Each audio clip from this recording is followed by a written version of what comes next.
Oi, pessoal. Eu sou a Ana, sou professora de Química e estudo licenciatura em Química na UFMG. E na aula de hoje nós vamos dar continuidade ao estudo das funções orgânicas e vamos conhecer um pouco mais sobre a função cetona e a função aldeído. Bom, então só para relembrar, na aula passada nós vimos o que são as funções orgânicas, né? Que são grupos de compostos que possuem propriedades químicas semelhantes devido à presença de um mesmo grupo funcional. Esse grupo funcional é um agrupamento de átomos que se ligam às cadeias carbônicas e caracterizam as minhas funções. As funções vistas na aula passada foram as funções álcool e fenol. O link da aula eu vou deixar aqui na descrição do vídeo e qualquer dúvida vocês já sabem, né? Pode deixar aqui nos comentários.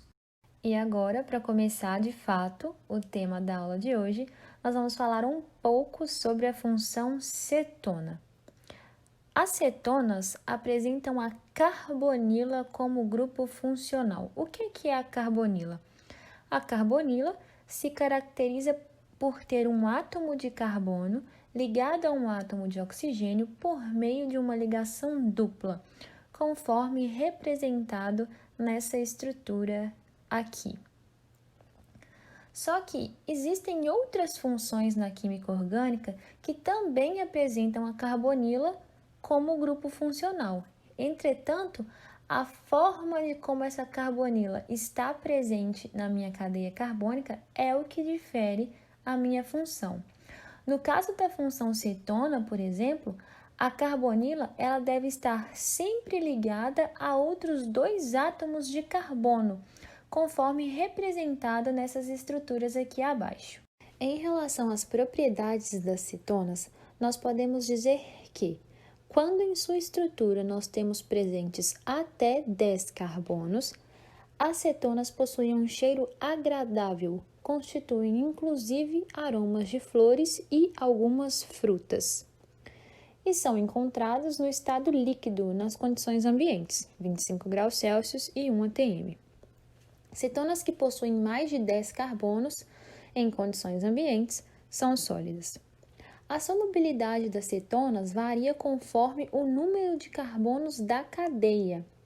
As cetonas que possuem cadeias curtas tendem a apresentar maior solubilidade em água. Já as cetonas que apresentam baixa solubilidade em água tendem a ser solúveis em solventes apolares, como benzeno, por exemplo. As cetonas geralmente possuem temperaturas de fusão e ebulição mais baixa do que os álcoois, por exemplo, já que não apresentam ligações de hidrogênio entre si, ou seja, uma molécula que possui a função cetona não realiza ligação de hidrogênio com outra molécula que também possui somente a função cetona. A propanona é uma molécula orgânica que contém a função cetona e ela é mais conhecida pelo seu nome comercial, que é acetona. A acetona é um líquido inflamável que possui um cheiro agradável, é solúvel em água e incolor. A acetona, ou a propanona, é a molécula que possui a função cetona mais simples que existe. Isso significa que a cetona mais simples que existe possui no mínimo 3 carbonos. O interessante da propanona é que ela possui uma característica particular e bastante especial. Ela é capaz de dissolver tanto compostos polares como álcoois, aminas, água, por exemplo, né? Ela apresenta uma solubilidade boa em água. E também é capaz de dissolver alguns compostos apolares, como hidrocarbonetos, ésteres e algumas gorduras. Para dar nomes às cetonas, o primeiro passo é identificar a cadeia principal. A cadeia principal, ela deve possuir um maior número de átomos de carbono ligados de forma contínua e deve abranger o carbono que está ligado ao grupo funcional, ou seja, deve abranger o carbono da carbonila. O passo 2 é escolher o prefixo de acordo com o número da cadeia principal. Por exemplo, se eu tenho 3 carbonos, meu prefixo correspondente será prop. O infixo será de acordo com o tipo da ligação presente entre os carbonos. Se for uma ligação simples, é an.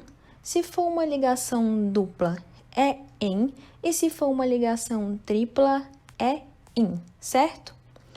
A terminação do nome do nosso composto, ou seja, o sufixo, será ona. Nós estamos dando nomes a acetonas, então o nosso composto terá o seu respectivo nome terminado em ona. Caso a minha cadeia seja ramificada ou insaturada, caso tenha duplas ou triplas ligações, o passo 3 consiste em numerar a cadeia principal de forma que os carbonos ligados aos grupos funcionais correspondam aos menores números possíveis. Dessa forma, as ramificações e insaturações serão numeradas automaticamente. Então, quando eu tenho alguma função presente no meu composto, quem tem preferência em assumir o menor número, quando eu numero a cadeia principal, são os carbonos ligados às funções orgânicas, certo? Agora, nós vamos falar sobre a função aldeído. Lembra que no começo da aula eu falei que outras funções orgânicas também tinham carbonila presente na sua estrutura? Entretanto, o que difere uma da outra é a forma como essa carbonila se encontra no meu composto orgânico? Pois então, os aldeídos também apresentam a carbonila. Entretanto, essa carbonila sempre será encontrada na extremidade da cadeia carbônica. Logo, o carbono da carbonila de um aldeído sempre será primário, como mostrado nessa estrutura aqui abaixo. Geralmente, é muito comum a gente encontrar a função aldeído abreviada por CHO. Esse CHO, eu tenho um carbono ligado a um hidrogênio e fazendo dupla com o oxigênio. E dessa forma, o carbono ainda está disponível para fazer uma outra ligação com algum outro carbono da cadeia. Aqui eu trouxe algumas estruturas correspondentes a moléculas que possuem a função aldeído e reparem que todos os carbonos da carbonila, ou seja, todos os carbonos que possuem a função aldeído, são carbonos primários. Em relação às propriedades dos aldeídos, nós podemos dizer que os aldeídos que possuem um ou dois átomos de carbono em sua cadeia são gases nas condições ambientes. Os aldeídos que apresentam de 3 a 11 átomos de carbono em sua cadeia, em sua estrutura, são encontrados na fase líquida, também nas condições ambientes, e aqueles aldeídos que possuem mais de 11 carbonos são encontrados na fase sólida, sempre nas condições ambientes. A solubilidade do aldeído em água varia conforme o tamanho da cadeia. Aldeídos de cadeias menores tendem a ser mais solúveis, a solubilidade é mais elevada em meio aquoso. E os aldeídos também apresentam odores penetrantes e geralmente desagradáveis, principalmente os aldeídos de cadeias menores. Eles possuem um cheiro muito forte e característico. Porém, à medida que a cadeia vai aumentando, à medida que a massa molecular vai aumentando, esses odores vão se tornando menos característicos. Para dar nomes aos aldeídos, o passo 1 consiste em identificar a cadeia principal. A cadeia principal deve possuir o maior número de átomos de carbono ligados de forma contínua e deve abranger o carbono ligado ao grupo funcional. O passo 2 consiste na escolha do prefixo, que é de acordo com o número de carbonos da cadeia principal. O passo 3 é a utilização do infixo, que varia de acordo com o tipo de ligação presente entre os carbonos da cadeia principal, por exemplo, se essa ligação é simples, dupla ou tripla. E o passo 4 é o sufixo. Como nós estamos nomeando aldeídos, o nosso sufixo será -al, ou seja, o nosso composto sempre terá o seu respectivo nome terminado em -al. Caso a minha cadeia seja ramificada ou insaturada, o passo 3 consiste em numerar a cadeia principal de forma que os carbonos ligados aos grupos funcionais correspondam aos menores números possíveis, ou seja, os carbonos dos grupos funcionais têm preferência em assumir os menores números quando eu numero a minha cadeia principal. Dessa forma, as ramificações e insaturações serão numeradas automaticamente.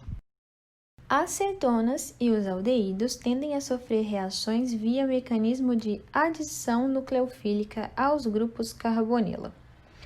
A adição de um nucleófilo ao carbono da carbonila ocorre porque esse carbono assume uma carga parcial positiva.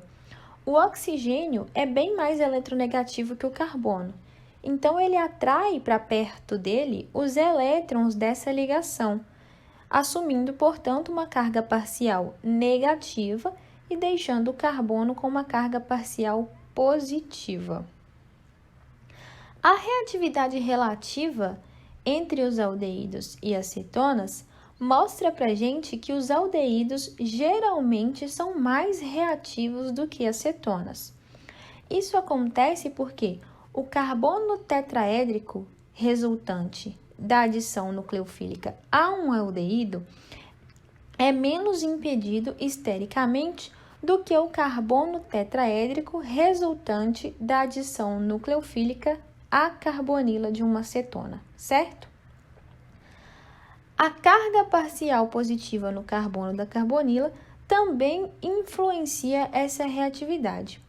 A carga parcial positiva no carbono da carbonila do aldeído é maior do que a carga parcial positiva presente no carbono da carbonila da cetona.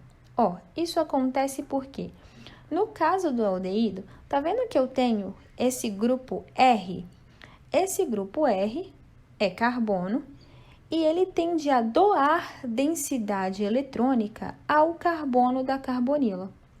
Sendo assim, como a cetona possuem dois grupos R que doam essa densidade eletrônica, o carbono da carbonila tende a ser menos positivo. Ele assume uma carga parcial positiva menor. Portanto, os aldeídos, como os carbonos das carbonilas possuem, uma carga parcial positiva mais relevante, mais significativa, eles tendem a ser mais reativos.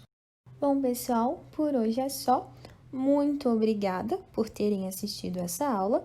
Na próxima semana, nós vamos continuar falando sobre as funções orgânicas e vamos conhecer um pouco mais sobre as funções éter e éster.